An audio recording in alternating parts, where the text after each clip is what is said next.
Hi friends, welcome back to the channel. ఈ రోజు మనం ఈ వీడియోలో iQOO Z10X గురించి మాట్లాడుకుందాం. కొన్ని రోజుల నుంచి నేను ఈ ఫోన్ యూస్ చేస్తున్నా. నా ఇనిషియల్ ఇంప్రెషన్స్ ఏంటో ఈ వీడియోలో నేను మాట్లాడతా. బడ్జెట్ ఫోన్ ఇది. నేను ఎక్స్పెక్ట్ చేస్తున్నా ఒక 12-13 వేలలో వస్తుందని చెప్పి అనుకుంటున్నాను. సేమ్ ఫోన్ ని మీరు వేరే పేరు మీద ఆల్రెడీ చూసుకుని ఉంటారు. ఇది కూడా అదే ఫోన్. మీరు ఈ వీడియో చూస్తున్నారు అంటే సేమ్ టైం కి iQOO Z10 కూడా మన ఛానల్లో లైవ్ అయిపోయి ఉండిద్ది. ఈ రెండు ఫోన్స్ ఒకటే డేట్ న ఏప్రిల్ 11వ తారీఖున లాంచ్ చేస్తున్నారు. iQOO Z10 ఈ మొబైల్ గురించి అయితే కంప్లీట్ రివ్యూ మన ఛానల్లో పోస్ట్ చేశా. ఈ వీడియో చూసిన వాళ్ళు ఖచ్చితంగా iQOO Z10 రివ్యూ కూడా ఖచ్చితంగా చూడండి. సరే, ఇప్పుడు Z10X గురించి మనం మాట్లాడుకుందాం. ఇన్ఫాక్ట్ iQOO Z10 లో మిస్ అయిన కొన్ని ఫీచర్స్ కూడా iQOO Z10X లో ఇచ్చారు. కొంచెం ఇంట్రెస్టింగ్ అనిపించింది. షార్ట్ అండ్ స్వీట్ గా ఈ వీడియోలో మాట్లాడుకుందాం. లేట్ చేయకుండా ఫస్ట్ మనం అన్బాక్సింగ్ చూసేద్దాం. ఫస్ట్ బాక్స్ చూసుకుంటే బ్లాక్ కలర్ లో మినిమల్ గా iQOO Z10 బాక్స్ ఎలా అయితే ఉంటుందో సేమ్ ఇది కూడా అంతే. బ్యాక్ సైడ్ ప్రైస్ చూసుకుంటే కొట్టేశారు. ఇది రివ్యూ యూనిట్, అందుకే ప్రైస్ రివీల్ చేయకుండా కొట్టేశారు. నా దగ్గర 8GB 256GB వేరియంట్ ఉంది. హై అండ్ వేరియంట్ ఇది, ultra marine colour. And open చేస్తే ఫస్ట్ మనకి మొబైల్ ఫోన్ కనబడుతుంది. నెక్స్ట్ IMEI స్టిక్కర్స్ ఉన్నాయి అండ్ డాక్యుమెంటేషన్ ఉంది. ట్రాన్స్పరెంట్ కేస్ ఒకటి ప్రొవైడ్ చేస్తున్నారు. టైప్ A అడాప్టర్ ఒకటి వస్తుంది. 44 వాట్ ఛార్జింగ్ సపోర్ట్ చేసింది ఇది. And type A to type C cable ఒకటి ఇస్తున్నారు. సిమ్ ఎజెక్టింగ్ పిన్ కనబడుతుంది. ఇవి బాక్స్ లో వచ్చే కంటెంట్స్ అయితే. బాక్స్ లో కంటెంట్స్ పరంగా అయితే ఎక్కడ ఏమీ మిస్ చేయట్లేదు. బాక్స్ కంటెంట్స్ పరంగా థమ్స్ అప్. బిల్ క్వాలిటీ ఈ ఫోన్ కంప్లీట్ పాలీకార్బోనేట్ ఫినిష్ తో వస్తుంది. సైడ్స్ అయినా బ్యాక్ అయినా మొత్తం plastic finish.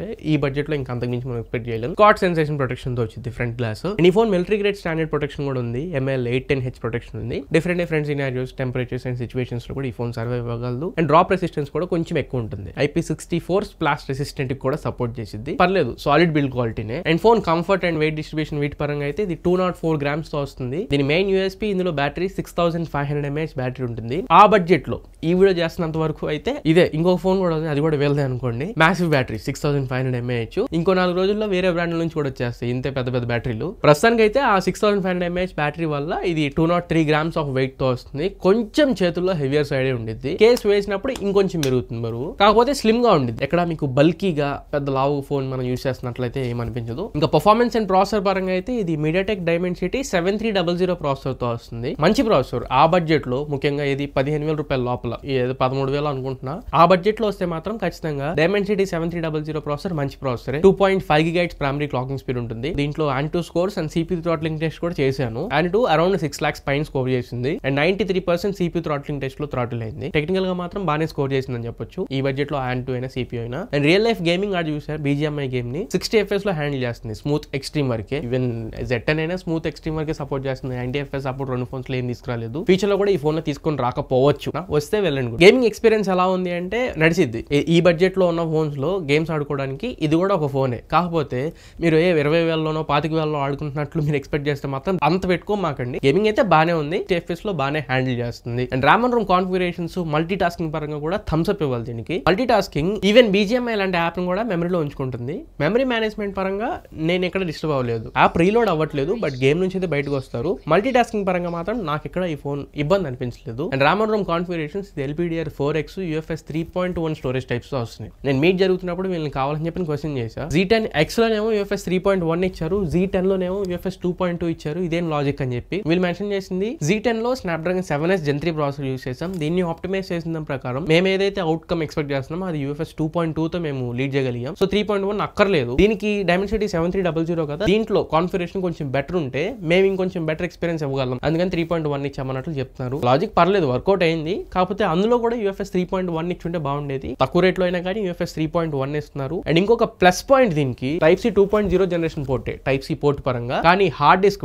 1 TB hard disk ఇది డిటెక్ట్ చేస్తుంది. అండ్ Type-C పెన్ డ్రైవ్స్ ని కూడా డిటెక్ట్ చేస్తుంది. iQOO Z10 లో 1 TB SSD హార్డ్ డిస్క్ ఇట్లాంటివి ఏమి డిటెక్ట్ చేయట్లేదు, బట్ Z10X డిటెక్ట్ చేసింది. అండ్ ఇంకా 5G బ్యాండ్స్ వీటి పరంగా మాట్లాడితే ఇందులో 8 5G బ్యాండ్స్ తో వస్తుంది. Z10 లో 10 5G బ్యాండ్స్ ఉన్నాయి. దీంట్లో కూడా కొంచెం పెంచుంచాల్సింది. కాకపోతే మనకు కావాల్సిన ఏవైతే బ్యాండ్స్ SA NSA బ్యాండ్స్ ఏవైతే కావాలో అవన్నీ అయితే దీంట్లో ఉన్నాయి. కాల్స్ పరంగా అయితే ఎక్కడ ఇబ్బంది ఏమి అనిపించలేదు. 5G కూడా స్టాండ్ అలోన్ స్టేబుల్ గా అయితే నిలబడుతుంది. అండ్ కాల్స్ మాట్లాడుకుంటున్నప్పుడు కూడా ఇది స్టాక్ డైలర్ తో వస్తుంది. గూగుల్ డైలర్ కాదు, స్టాక్ డైలర్. కాల్ రికార్డ్స్ లాంటివి ఏమన్నా మీరు రికార్డ్ చేసుకోవాలనుకుంటే అనౌన్స్మెంట్ లేకుండా రికార్డ్ చేసుకోవచ్చు. అండ్ వైఫై ఇది Wi-Fi 6 out of the box తో వస్తుంది. అండ్ బ్లూటూత్ వర్షన్ 5.4 తో వస్తుంది. Z10 లో బ్లూటూత్ వర్షన్ 5.2 ఉంది. దీంట్లో బ్లూటూత్ వర్షన్ 5.4 తో వస్తుంది. ఇది కూడా ఇంకొక ప్లస్ పాయింట్ దీనికి. ఇంకా extra features NFC, IR blaster వీటి పరంగా అయితే NFC అనే మాట మనం మాట్లాడడానికి లేదు, ఇది బడ్జెట్ లో రావు కాబట్టి. IR బ్లాస్టర్ పరంగా అయితే టాప్ మౌంటెడ్ కాదు, రేర్ సైడ్ మనకి కెమెరా పక్కన IR బ్లాస్టర్ ఇచ్చారు. మీరు రిమోట్ కంట్రోల్ లాగా ఏసీలైనా టీవీలైనా ఇంకా ఏ ఎలక్ట్రానిక్ గ్యాడ్జెట్స్ రిమోట్ కి సపోర్ట్ చేసేవాడిని మీరు యాడ్ చేసుకుని ఈ ఫోన్ లో స్మార్ట్ రిమోట్ కంట్రోల్ ద్వారా IR బ్లాస్టర్ యూస్ చేసుకుని కంట్రోల్ చేసుకోవచ్చు. నెక్స్ట్ ఫీచర్ లోకి వెళ్లే ముందు ఒక చిన్న రిక్వెస్ట్, మీరు మన ఛానల్ కి కొత్తగా వచ్చి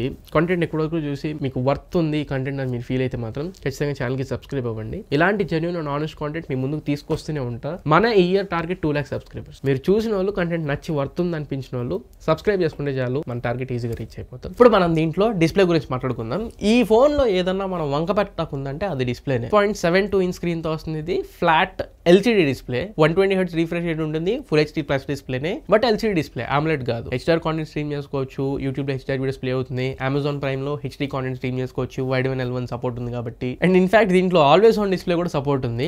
సాఫ్ట్వేర్ ఆప్టిమైజ్ చేశారు, అంటే సాఫ్ట్వేర్ తో ఆప్టిమైజ్ చేసి తీసుకొని వచ్చారు. జనరల్ గా ఆమ్లెట్ డిస్ప్లేస్ లోనే చూస్తాం, బట్ ఇందులో కూడా ఉంది. కాకపోతే రెజల్యూషన్ బాగుంది అండ్ డిస్ప్లే డెన్సిటీ బాగుంది. మీరు ఫుల్ బ్రైట్నెస్ లో పెట్టుకొని డిస్ప్లే ఎక్స్పీరియన్స్ చేస్తున్నప్పుడు మాత్రం వ్యూయింగ్ ఎక్స్పీరియన్స్ అంతా బాగానే ఉంటుంది. బెజల్స్ మాత్రం కొంచెం ఎక్కువ ఉన్నట్లు అనిపిస్తుంది. రైట్స్ మీరు ఎండ్ లో ఎక్కువ యూస్ చేస్తున్నప్పుడు కానీ లేదా ఇండోర్ కండిషన్ లో మనం యూస్ చేసినప్పుడు కానీ కొద్దిగా బెజల్స్ ఎక్కువ కనబడుతున్నట్లు అనిపించింది. బ్రైట్నెస్ ఒకటి, ఇంకొంచెం బ్రైట్నెస్ ఎక్కువ ఇవ్వచ్చు. 1050 nits బ్రైట్నెస్ మాత్రమే ఇచ్చారు. సన్లైట్ విజిబిలిటీ పరంగా మనం అనుకున్నంత గొప్పగా ఏం లేదు, ఇంకొంచెం ఎక్కువ బ్రైట్నెస్ ఉంటే బాగుండిద్దేమో అని మనకు అనిపిస్తూ ఉండిద్ది. అది డిస్ప్లే పరంగా finger print sensor, side mounted finger print sensor తో వస్తుంది. యాక్యురసీ పరంగా అసలు వంక పెట్టడానికి లేదు. Side mounted finger print sensor, physical finger print sensor కాబట్టి యాక్యురసీ చాలా బాగుంటుంది. ఇంకా కెమెరాస్ గురించి మాట్లాడుకుందాం. తక్కువ బడ్జెట్ లో వస్తుంది కాబట్టి కెమెరాస్ కూడా మనం ఎక్కువ ఊహించుకోలేం. 10 ఫోటోలు తీసుకుంటే దాంట్లో 7 ఫోటోల వరకు బాగానే వస్తున్నాయి. 2 MP primary camera, 2 MP depth sensor, front వచ్చేసి 8 MP కెమెరాతో వస్తుంది. ఫ్రంట్ 16 MP కెమెరా ఇచ్చుంటే బాగుండేది. మరి 8 MP కాకుండా 16 MP ఇచ్చుంటే బాగుండేది. వీడియో రికార్డింగ్స్ అయితే రేర్ సైడ్ కెమెరా యూస్ చేసి 4K 30 FPS లో రికార్డ్ చేసుకోవచ్చు. ఫ్రంట్ కెమెరా యూస్ చేసి 1080p 30 FPS వరకు రికార్డ్ చేసుకోవచ్చు. ఫ్రంట్ 4K లేదు,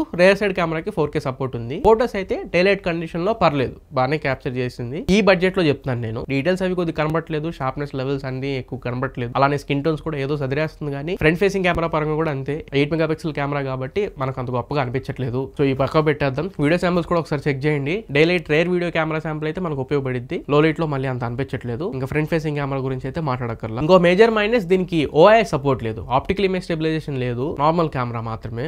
OIS ఇచ్చుంటే బాగుండేది. ఫోటోస్ అయినా వీడియోస్ అయినా కొద్దిగా స్టాండర్డ్ గా స్టేబుల్ గా వచ్చాయి. iQOO Z10X నుంచి రికార్డ్ చేస్తున్నా, రేర్ సైడ్ కెమెరా యూస్ చేసి రికార్డ్ చేస్తున్నా. 4K 30 FPS శాంపుల్ డైలైట్ లో నడుస్తుంది. ఒకసారి స్టెబిలైజేషన్ చెక్ చేసుకోండి. స్కిన్ టోన్స్ ఒకసారి అబ్జర్వ్ చేయండి.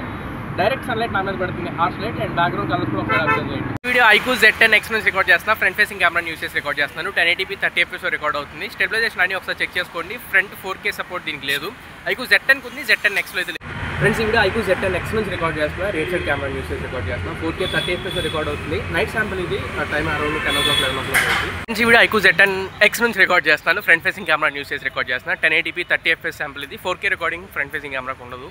నైట్ టైం 11 o'clock ఆ టైంలో రికార్డ్ చేస్తున్నాను. Street light condition, street light నా మీద పడుతుంది. అండ్ ఇంకా ఇప్పుడు దీంట్లో మేజర్ USP, దీని యూనిక్ సెల్లింగ్ పాయింట్ బ్యాటరీ గురించి మాట్లాడుకుందాం. 6500 mAh బ్యాటరీతో వస్తుంది. 44 వాట్ ఛార్జింగ్ సపోర్ట్ చేసింది. ఫుల్ ఛార్జ్ చేయడానికి నాకు iQOO Z10 ఎంతసేపు పట్టిందో ఇది కూడా అంతేసేపు పట్టింది. గంట 20 నిమిషాల వరకు అయితే పడుతుంది ఫుల్ ఛార్జ్ చేసుకోవడానికి. బట్ డైలీ యూసేజ్ లో బ్యాటరీ ఎలా ఉంది అనుకుంటే మాత్రం సరదాగా మీరు 9 to 10 hours పైన మీ స్క్రీన్ ఆన్ టైం వేసుకోండి. iQOO Z10 లో నాకు ఎలాంటి ఎక్స్పీరియన్స్ అనిపించిందో దీంట్లో కూడా ఆల్మోస్ట్ అదే ఎక్స్పీరియన్స్ అనిపించింది. అలానే గేమ్స్ ఆడుకుంటున్నప్పుడు ఒక 2 hours గేమ్ Z10 లో లాగే దీంట్లో కూడా 2 hours గేమ్ ఆడినప్పుడు అరౌండ్ 15% వరకు బ్యాటరీ డ్రాప్ అవుతుంది. బ్యాటరీ పరంగా మాత్రం 2 ఫోన్స్ ప్రాపర్ గా ఆప్టిమైజ్ చేసి తీసుకుని వచ్చారు. ఖచ్చితంగా బ్యాటరీ పరంగా మీకు ఎక్కడ రిమార్క్ అనిపించదు. అండ్ అలానే ఈ ఫోన్ ని పవర్ బ్యాంక్ లోకి యూస్ చేసుకోవచ్చు. రెండో ఫోన్ కి కనెక్ట్ చేసిన తర్వాత పైన USB టెథరింగ్ ఆప్షన్స్ ఉంటాయి. Last option charge to the connected devices అని ఉంటుంది. అప్పుడు ఈ ఫోన్ లో చార్జ్ వేరే ఫోన్ కి వెళ్ళిద్ది. పవర్ బ్యాంక్ లాగా యూస్ చేసుకోవచ్చు ఈ ఫోన్ ని. ఇంకా సాఫ్ట్వేర్ అండ్ UI వర్షన్స్ వీటి పరంగా అయితే ఇది Android 15 బేస్డ్ ఆన్ FunTouchOS 15 తో వస్తుంది out of the box. Updates పరంగా 2+3 years అప్డేట్ పాలసీతో వస్తుంది. బట్ బ్లోట్వేర్ గానీ పాపప్స్ గానీ నోటిఫికేషన్స్ ఇట్లాంటి పరంగా ఏమైనా ఉన్నాయంటే అన్ని ఉన్నాయి. చాలా చిరాకు అనిపించింది. ఫోన్ ఓపెన్ చేసిన తర్వాత ఆ బ్లోట్వేర్ మొత్తాన్ని మీరు అన్ఇన్స్టాల్ చేసేసుకోండి. హాట్ యాప్స్, హాట్ గేమ్స్ అవన్నీ కొంచెం ఇబ్బంది పెట్టేస్తాయి. అండ్ అనవసరమైన యాప్స్ అన్నింటికి నోటిఫికేషన్స్ ఆఫ్ చేసి పెట్టుకోండి. బ్యాడ్జెస్ ఏమైనా ఉంటే ఆ పాపప్ బ్యాడ్స్ అవి కూడా ఆఫ్ చేసి పెట్టుకోండి. అప్పుడు మీకు కొంచెం బెటర్ అనిపించవచ్చు. ఇది ఓవరాల్ గా iQOO Z10X గురించి కంప్లీట్ ఇన్ఫర్మేషన్. 13,000 ఖచ్చితంగా ఒక లుక్ అయితే వేయచ్చు అని చెప్పని నేను చెప్పాను. బ్యాటరీ ఒకటి, పర్ఫార్మెన్స్ ఒకటి కొంచెం బెటర్ ఉన్నాయి దీంట్లో. మీకు ఎలా అనిపించింది ఖచ్చితంగా కింద కమెంట్ సెక్షన్ లో కమెంట్ చేయండి. ఇది ఫ్రెండ్స్ ఓవరాల్ గా ఇవాల్టి మన వీడియో. ఈ వీడియో మీకు నచ్చింది అనుకుంటున్నాను, ఖచ్చితంగా ఉపయోగపడింది అనుకుంటున్నా. వీడియో నచ్చినట్లయితే లైక్ చేయండి, మీ ఫ్రెండ్స్ అందరికీ షేర్ చేయండి. మళ్ళీ ఇంకొక మంచి వీడియోతో మంచి క్వాలిటీ కంటెంట్తో మీ ముందు తిరిగి వస్తా. Until then this is Tarun signing off no friends. Jai Hind.